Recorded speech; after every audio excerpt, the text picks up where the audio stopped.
going to start today by trying to finish up our critical thinking lesson from last week.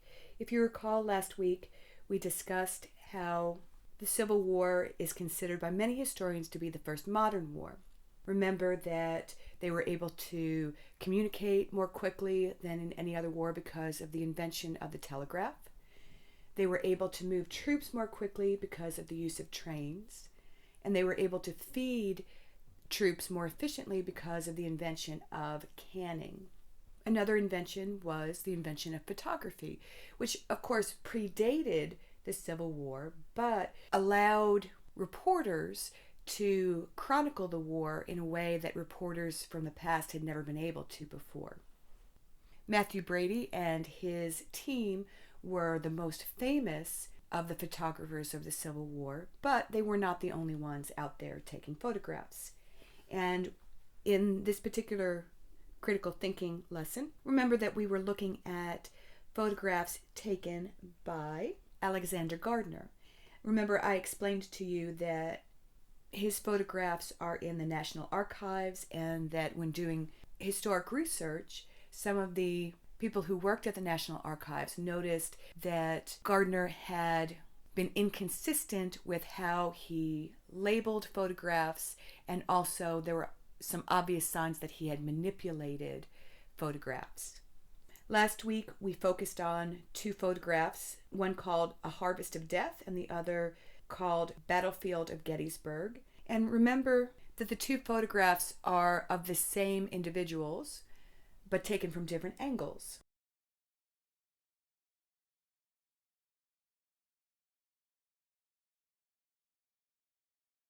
For Harvest of Death, Gardner explained that this was a photograph of rebels, while in the photograph that was labeled The Battlefield of Gettysburg, Gardner said that it was a photograph of our own men. Turning to the questions, I went over the first set of questions with you in class last week. First, it asked you to compare the two photographs. Remember that when we read according to the photographer whose dead were shown in the photograph, we marked that they were Confederate soldiers. And when it asked according to the photographer whose dead are shown in the photograph, Battle of Gettysburg, we marked Union soldiers. And then in class we discussed that for the Confederate soldiers, he included details about them having no shoes, that their pockets had been turned out, that the bodies had all fallen in every conceivable position, that ammunition was scattered about. And so he gave us a picture of the horror of war. And because he was focusing on the Confederate dead, he encouraged his readers to keep in mind that we never ever want to go through this kind of calamity again. Meanwhile, when he was describing the photograph of the Union soldiers, he described them as having calm looks on their faces. He said that it looked like they had just finished praying when they died, or that they were in the midst of a conversation. And he specifically says that their bodies were stretched out as if someone had prepared them for burial. He mentions how calm they look, how heroic they look, how peaceful they look. He's trying to tell his audience that even though these men had made the ultimate sacrifice, that they were all right, and not to worry about their fate. We also discussed the emotions that he's trying to pull out or appeal to. Obviously, horror and misery when he's discussing the Confederate soldiers, and pride, empathy, national loyalty when he's discussing the Union dead. And the final question that we went over in class last week asks you just to, in your opinion, knowing that both photographs were of the same individuals and he came up with different stories about them, does that change the way that you view them? And that is your own opinion, and so I'm not going to add an answer there.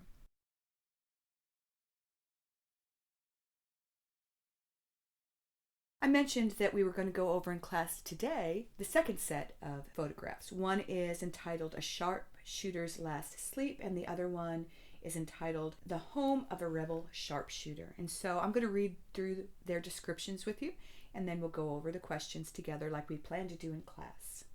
First, A Sharpshooter's Last Sleep.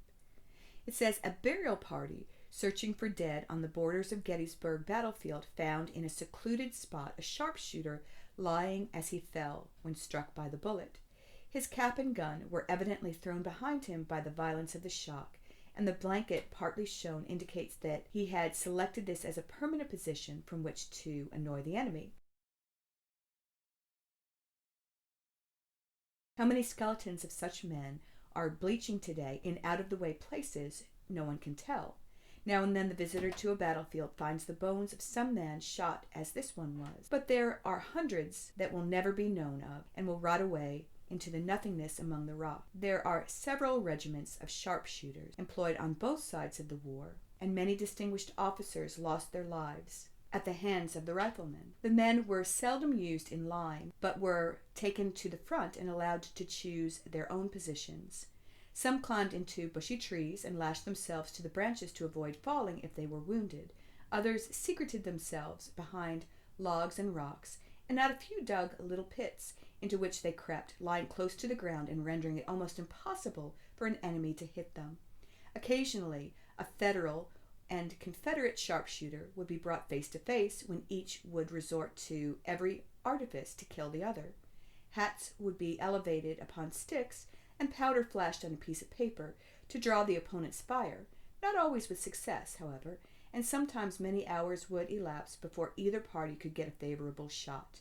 When the enemies were at a fixed location, as at Vicksburg and Richmond, the sharpshooters frequently secreted themselves so as to defy discovery and picked off officers without the Confederate riflemen being able to return fire.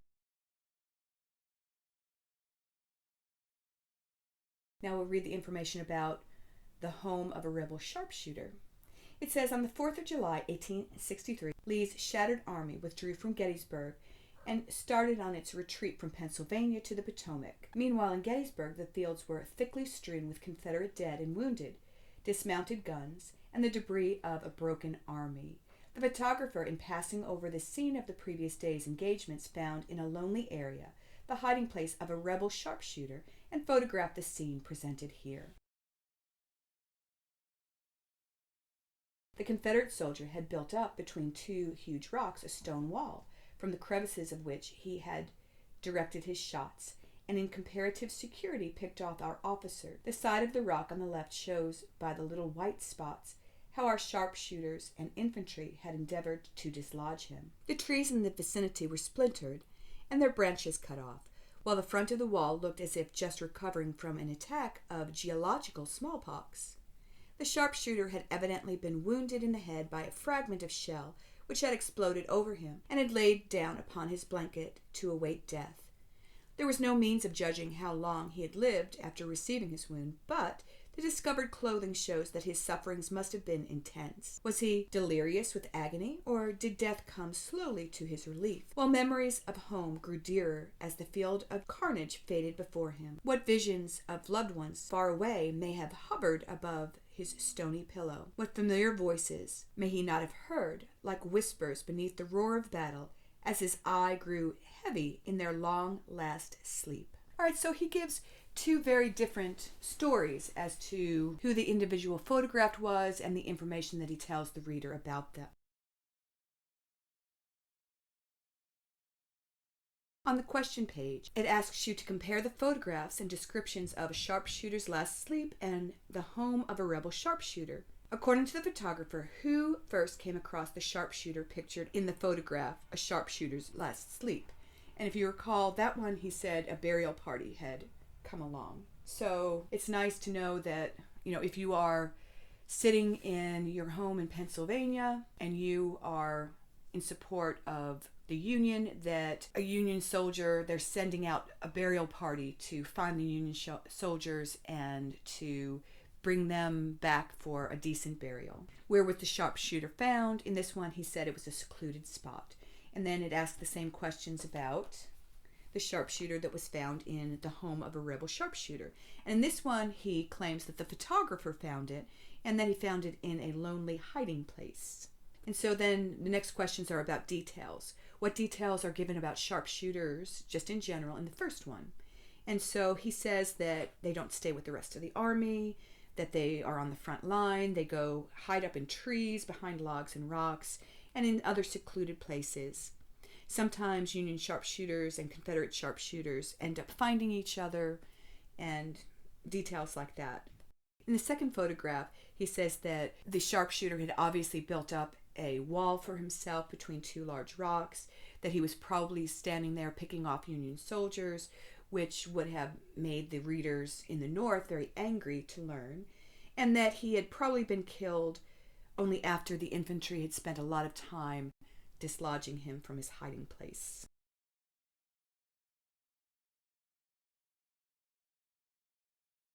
Then it says the image of the dead Confederate sharpshooter in the second photograph is very well known. However, once again, the photographer, Alexander Gardner, manipulated his scenes. The sharpshooter in both photographs is the same man. Gardner moved the soldier's body in order to pose him for a more dramatic scene in the second photo. Do you think that this is fair or unfair to his audience that he did this? And so I'll let you decide. Go ahead and decide which you think it is and mark it. And then it says, historians have pointed out that the gun in both photographs was not one generally used by sharpshooters in either the Confederate or the Union Army. It was probably a photographer's prop. Such posing was common among Civil War era photographers. Does knowing this change your opinion of the photo? Why or why not? And so go ahead and answer that. Again, that's an opinion question, and I'll let you decide what you think.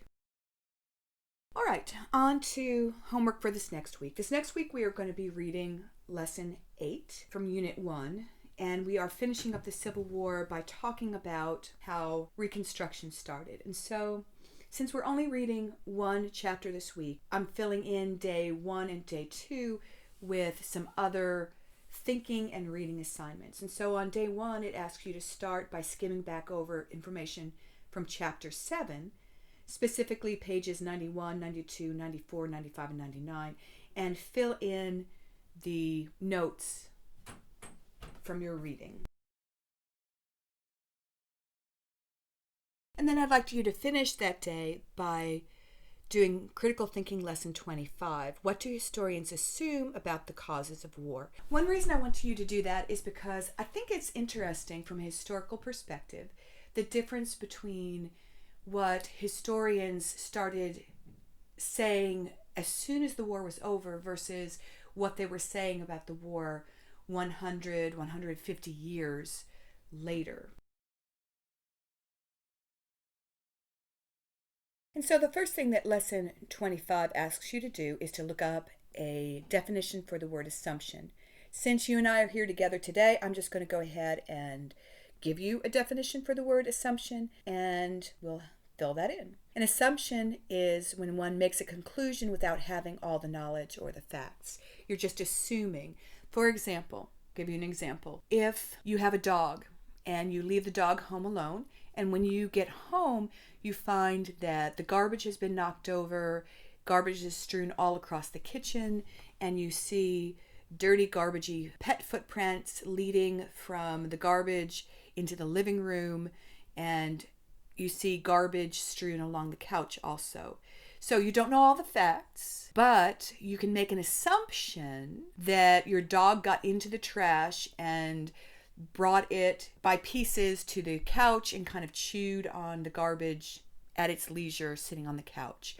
Now, if you had known all the facts, you might have realized that rather than accusing your dog of doing that, that your sister came home with her friend and her friend brought her own dog, and it was your sister's friend's dog that had done the deed.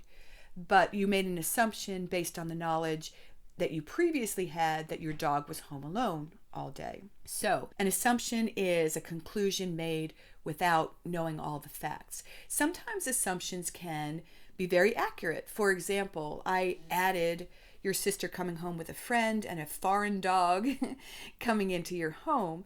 Probably that didn't happen. I just made that up.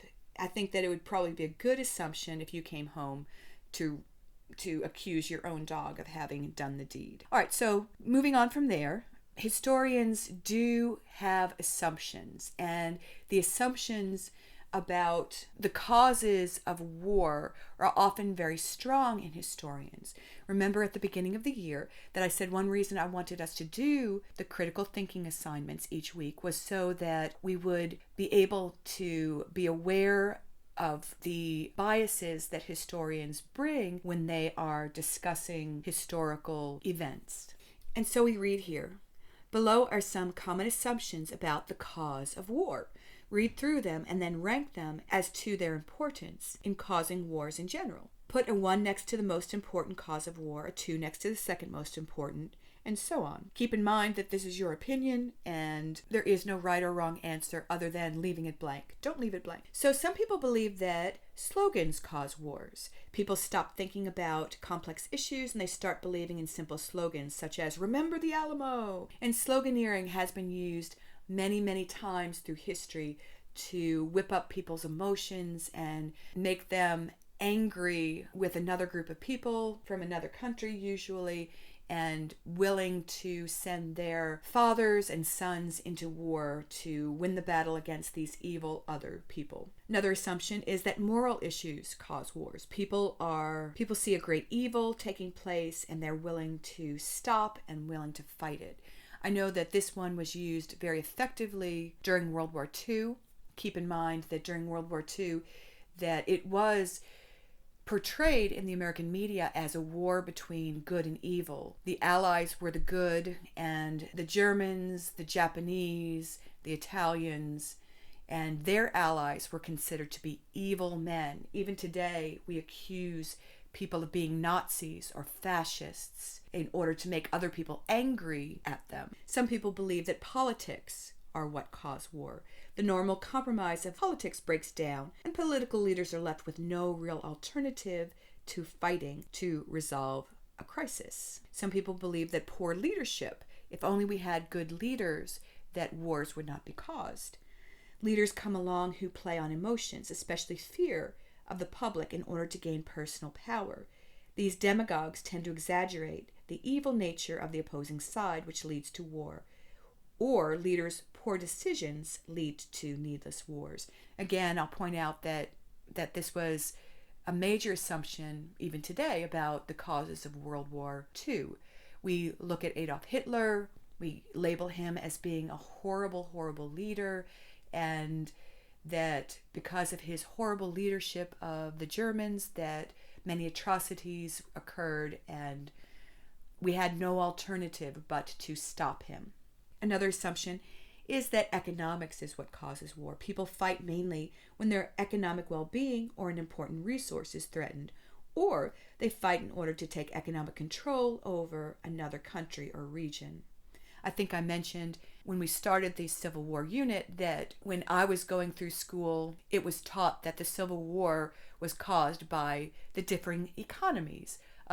Agrarian slave economy in the South versus an industrial free laborer economy in the North. And some people assume that power is what causes war. People or leaders fight to enhance their countries and their own power. Again, World War II. Classic example of making that assumption about what caused World War II. Now, the rest of the lesson presents several historians' views of what caused the war. I'm going to go over some of them with you. Some of them you need to read on your own in order to be able to answer the questions. So I'll go ahead and read this one with you and we'll discuss it a little bit and move on. It says, below are short summaries of major interpretations of the causes of the Civil War. Read them and then answer the questions that follow. So historian A lived and worked between 1861 and 1900. And the summary of their view is that the peace of the Union was broken by the fanatical abolitionist who conspired to destroy the Southern way of life. The publication of The Liberator by William Lloyd Garrison, as well as the formation of anti-slavery societies, kept agitation against the South strong. The book Uncle Tom's Cabin increased the agitation. The South, which loved the Union, merely wished to be let alone with proper respect under the Constitution for its local institutions. After all, the Constitution was an agreement among the states. Southerners exerted states' rights and withdrew from the compact that was already broken by Northern violation of their rights as states under the Constitution. Northern agitation forced the South to secede and later to fight in self-defense. So, what are some assumptions that this historian is making? What causes war according to this historian? He focuses on the Constitution. He focuses on the fact that the North had already broken or violated the agreement made under the Constitution. And so I would say that he's assuming politics caused war, that the politics broke down, and that also it was a power play by the North, and that the South was just trying to free itself from the tyranny of Northern agitators. All right, we'll do a couple more before we move on. Notice that historian B also worked during the years 1861 to 1900. So once again, this is a very early interpretation of what caused the Civil War. The Civil War was brought on by a conspiracy of slaveholders to rule the Union or to break it. The conspirators were determined to force the nation to accept slavery not only in the South, but in the territories and eventually in the northern states as well. The conspiracy began with exclusion of free discussion of slavery in the South. Then Congress passed a gag resolution which prevented anti-slavery petitions from being received in Congress. The obnoxious Fugitive Slave Act was forced upon the unwilling North.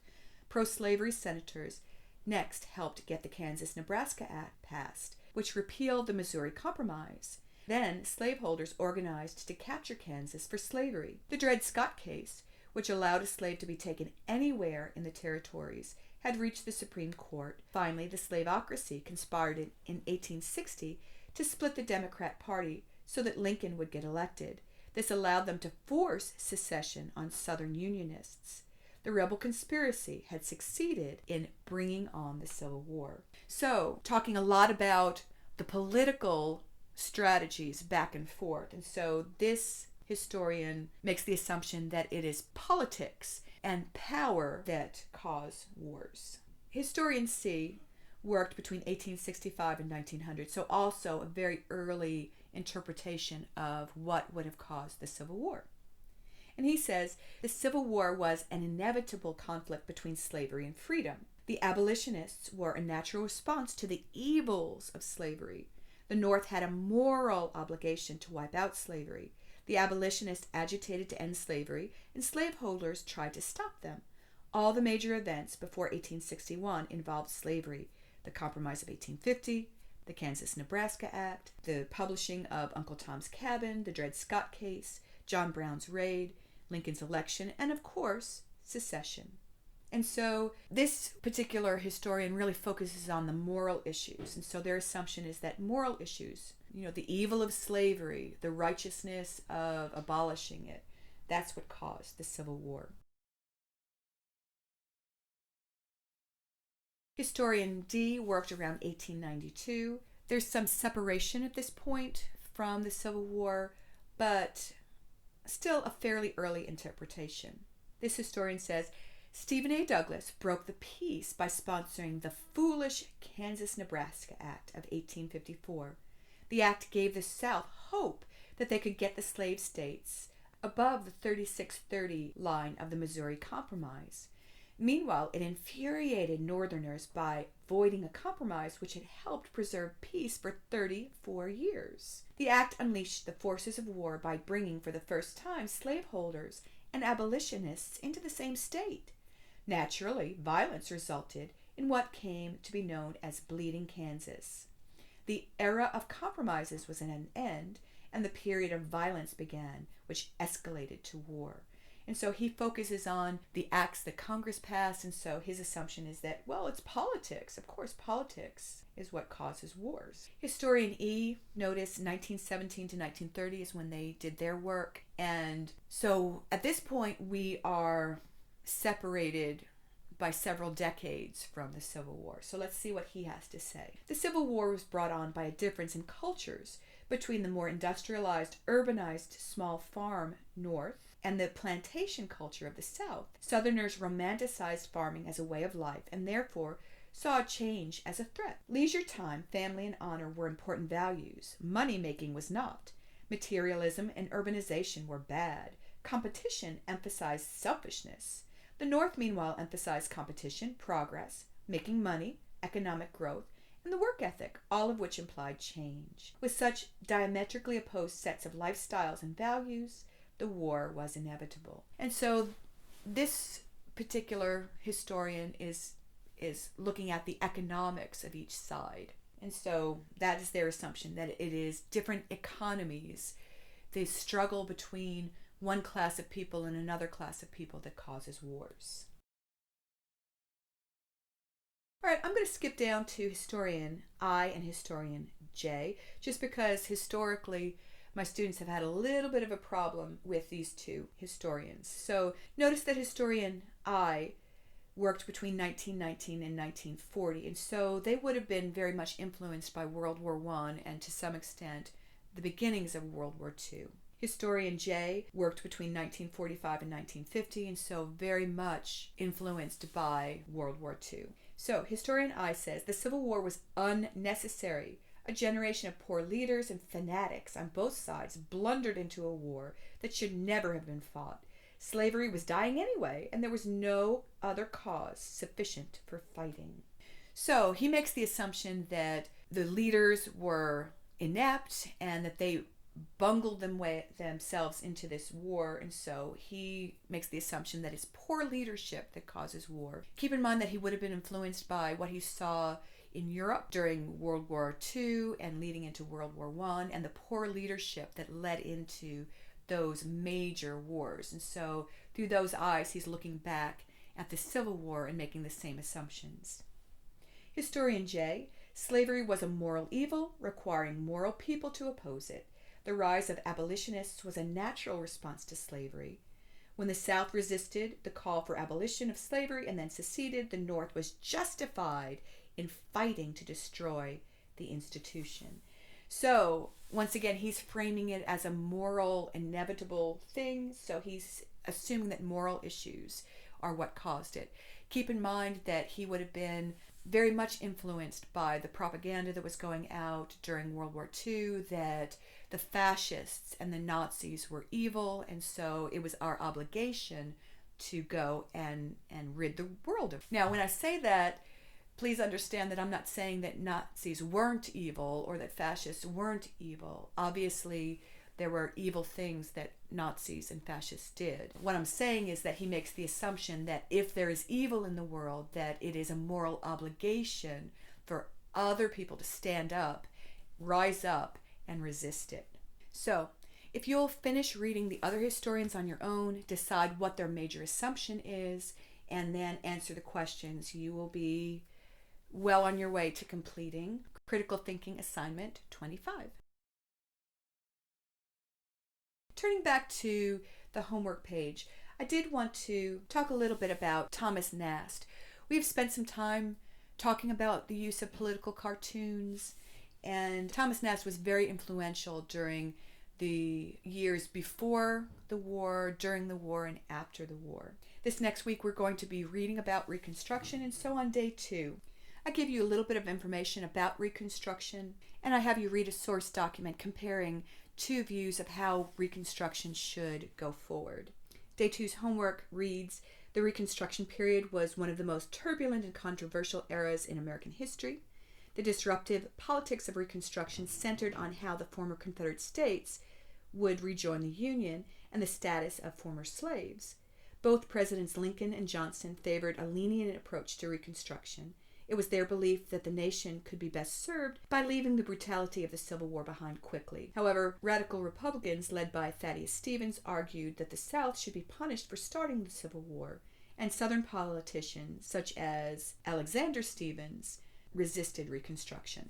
While the Reconstruction effort faced opposition in the South, a political backlash against those policies also developed in the North. Many Northern white Americans became wary of the continued use of the military to enforce a political agenda in the South.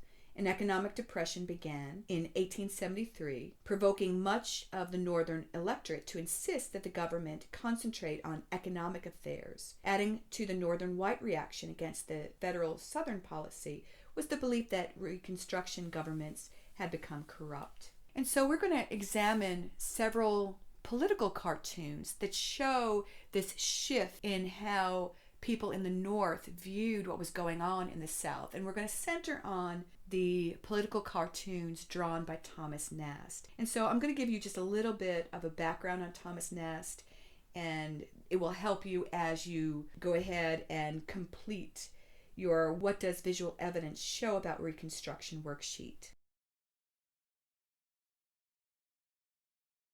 All right. Thomas Nast was a German-born political cartoonist during the second half of the 19th century. Remember, the 19th century would be the 1800s. He and his mother and his sisters emigrated to New York in 1846, and they were followed 3 years later by Nast's father, who at the time of his mother and family's emigration to the United States was in the German army, and he needed to finish his enlistment time. Nast began studying art in 1854 under a German artist named Theodor Kaufmann. He was a painter who specialized in historical scenes, and here is one of Kaufmann's most famous paintings. It's a painting entitled On to Liberty, and you can see that it shows slaves escaping from their life of servitude. At age 15, Nast was hired as the repertorial artist for Leslie's Illustrated newspaper, and then later he moved to the New York Illustrated News.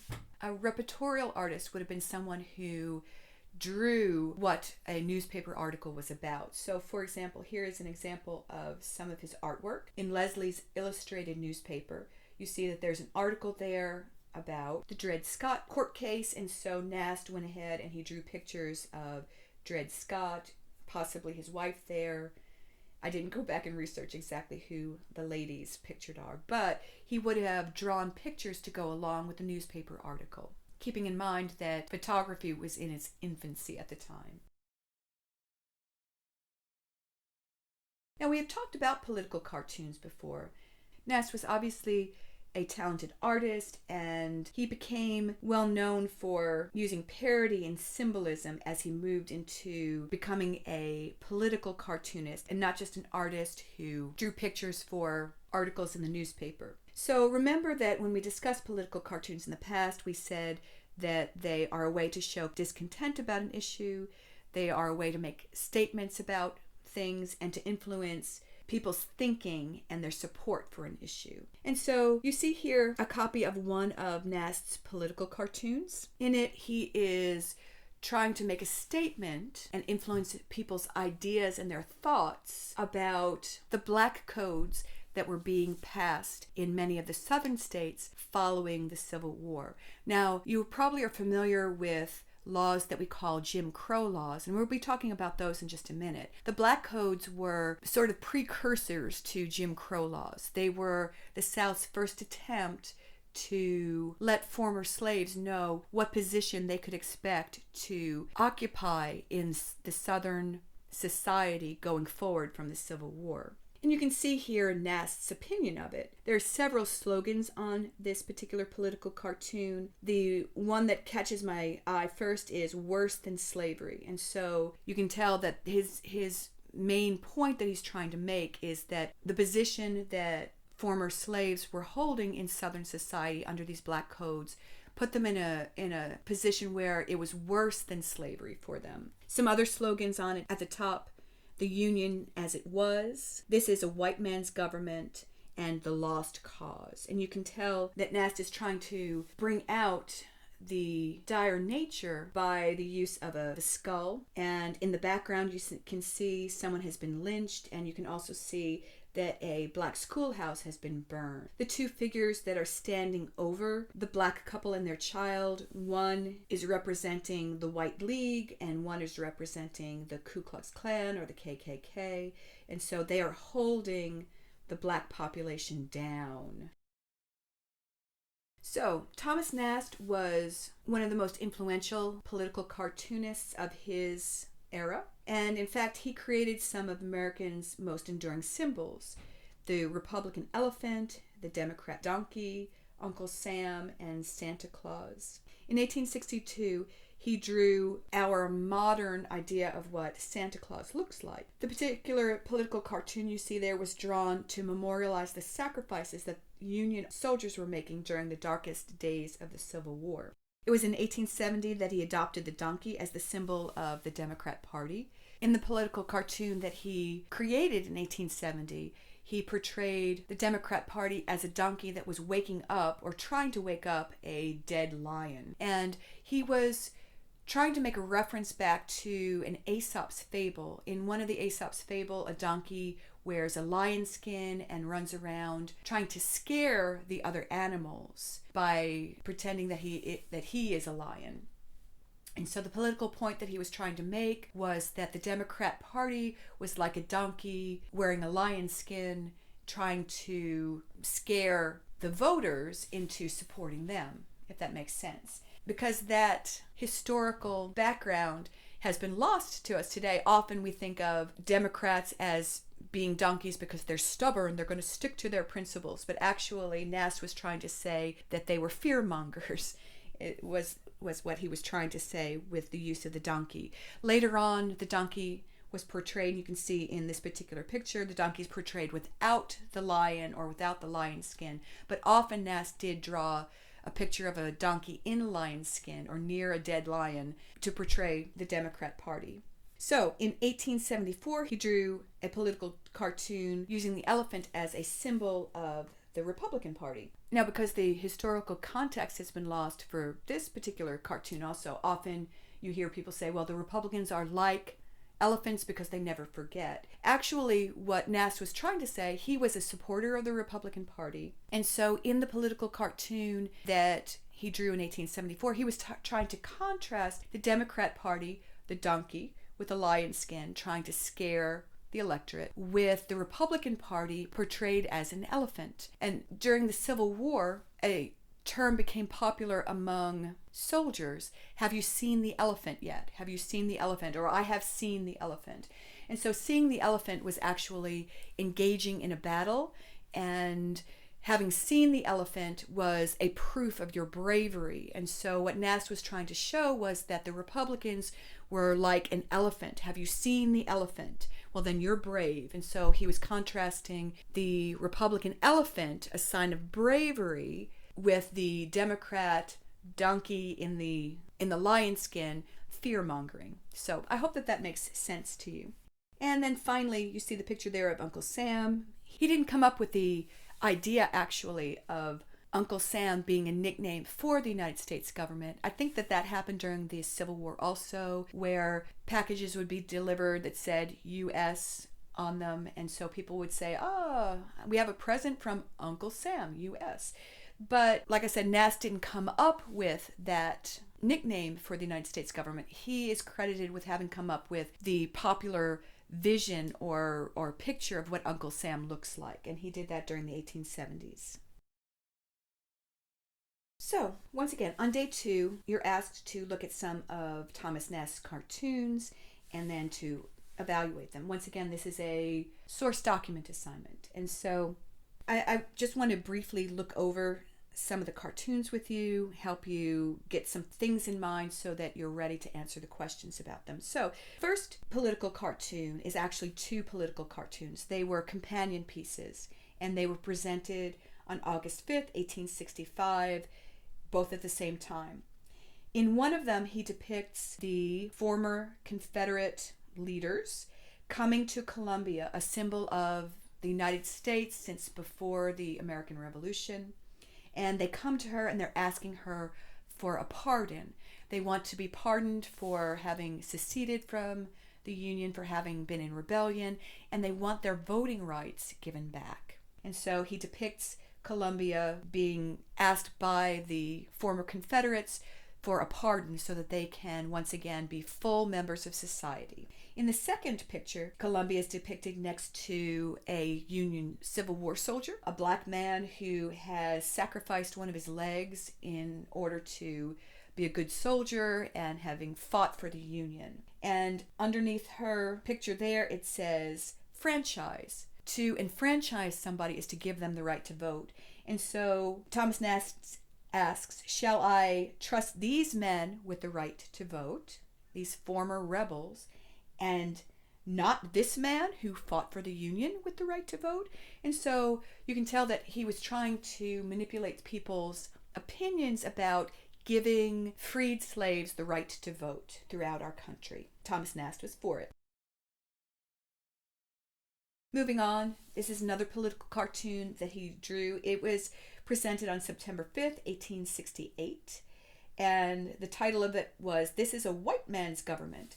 And so, once again, I mentioned that Thomas Nast was a supporter of the Republican Party, and he was trying to call out an evil that he saw in the Democrat Party in that they were against the right for freed slaves to vote. A couple things I'd like to point out in this particular political cartoon.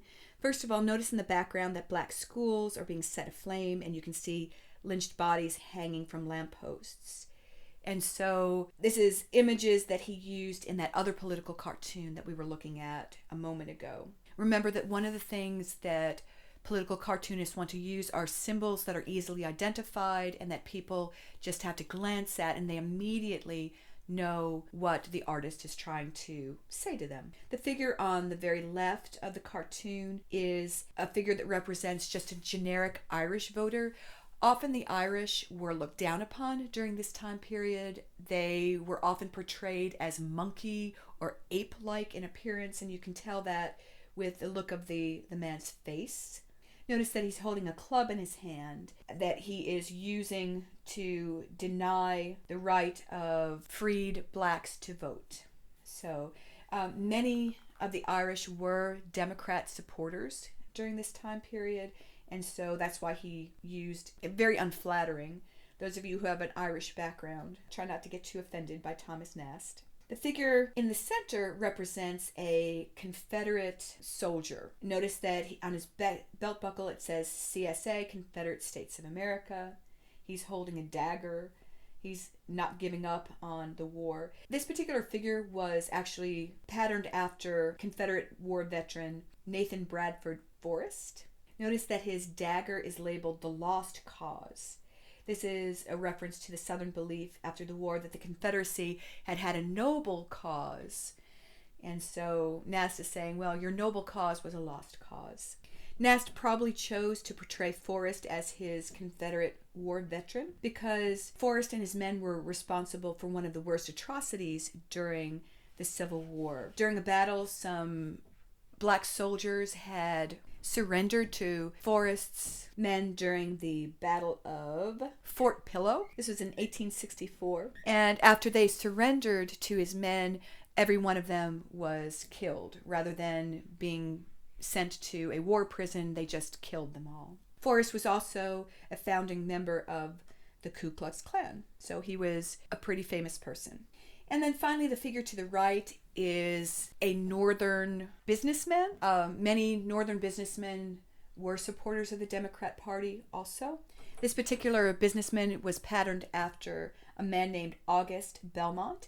He was a New York financier who headed the Democratic Party efforts to nominate Horatio Seymour for president in the election of 1868. Seymour was the Democrat governor of New York at the time. So a couple of things that I want to point out besides the three figures. Notice that they all are holding down the black voter with their feet. And then also notice that in the very bottom right corner of the cartoon is a ballot box, and it's just out of reach of the black voter. And so this political cartoon was published in 1868. And notice that at the time that they're still portraying freed blacks in a very sympathetic light. But that is not going to last, unfortunately. And so we'll move on. All right, the final Thomas Nast cartoon that I would like you to look at was published in March of 1874. And it is entitled Colored Rule in the Reconstructed States. So in the last two political cartoons that we looked at, freed blacks in the South were portrayed in a very sympathetic light. And notice here that that's not what is going on. Here you see instead caricatures of black legislators, and they are obviously fighting and bringing chaos to a Southern legislature. And the white legislators in the forefront and in the background are all, how can this be going on? And so you can see that there's been a shift in how Nast views freed blacks in the South and how he portrays them. The political cartoon that I included on your homework sheet is actually a backlash to how Nast chose to caricature black legislators from the South. And so he didn't get away with it, but we're going to move on. Okay, attitudes toward blacks in the South. So I'm just going to read what it says here real quick. It says, after the Civil War, the North faced some difficult questions. On what terms should the Southern states be allowed back in the Union? Should ex-Confederates be punished? Should Northern troops stay in the South? And if so, how long? One of the most difficult questions concerned the freedmen. To what extent should the North interfere in the Southern states to protect the rights of blacks? The Republican Party tended to get more involved in protecting the rights of the freedmen than did other groups. Harper's Weekly and its artist Thomas Nast were widely recognized as staunch supporters of republicanism.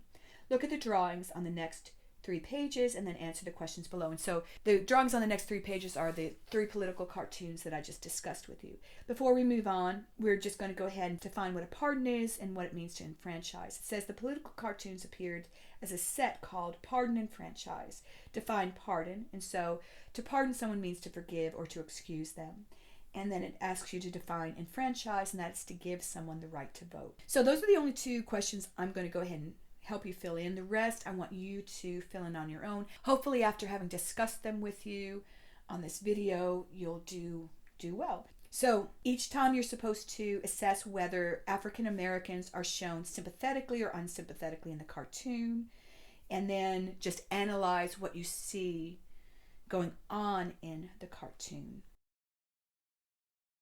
On day 3 and 4, I do have you going ahead and reading chapter 8 from your All-American History text, volume 2. Don't forget to fill in information about President Grant on your homework sheet. We'll be looking for that as we grade your homework next week. I do want to mention that the term Jim Crow came from a popular minstrel tune called Jump Jim Crow. I did find some of the lyrics to it. It's a little bit offensive, so I'm not going to share them with you today, but if you are extremely interested, all you have to do is Google that online. Jim Crow became the term that was used for the type of laws that allowed oppression and racial discrimination that was common in Southern states after the Civil War. So I do want to mention that right after the Civil War, in many of the Southern states, black freedmen now outnumbered white freedmen or white men in the South, keeping in mind that women still did not have the right to vote in any of the Southern states. And so this is a photograph of the state legislature of South Carolina from the year 1878. I want you to notice how many black men were elected to be legislators for the state of South Carolina as they were reforming their government, rewriting a new constitution to be readmitted to the Union. And I'd like to read you some information provided by the Library of Congress about this particular photograph. It says, because blacks in South Carolina vastly outnumbered whites, the newly enfranchised voters were able to send so many African American representatives to the state assembly that they outnumbered the whites. Many were able legislators who worked to rewrite the state constitution and to pass laws ensuring aid to public education, universal mail and franchise, and civil rights for all. However, after the period of Reconstruction was over and the presence of the Northern military or the Union military left the Southern states one by one, these Jim Crow laws started to be enacted and enforced in the Southern states. And so, just sticking with South Carolina, once South Carolina was no longer under the thumb of the federal government, they passed these laws making it more and more difficult for their black citizens to even vote. And in fact, it was so bad in South Carolina that another black state representative was not elected after this initial 1878 legislature. another black member of the legislature was not elected until the year 1993. And so over 100 years before another black legislator was elected to the State House in South Carolina. We'll be talking more about Jim Crow laws next week together in class. And we will stop here for today. If you have any questions about your homework this week, you know that you can always email one of your instructors and we will get back to you. So other than that, have a good week and enjoy your snow day.